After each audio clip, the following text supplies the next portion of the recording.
I'm using Tipman A5. This is a self-defense demonstration. We're using CO2. This is Tipman A5 with a response trigger. This is the ammo we're going to be using. Now it's black nylon balls, self-defense balls. Also have in my party mix some capsaicin balls, but these we're not going to be shooting today because they're quite expensive. So I'm going to take these out, put them in here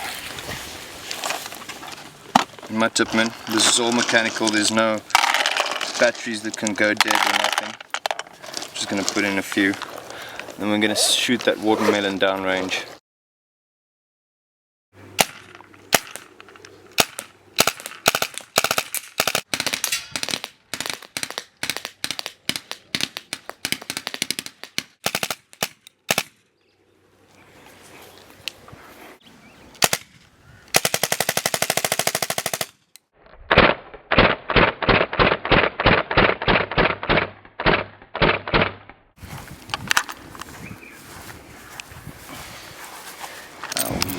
Het zal zeer maken.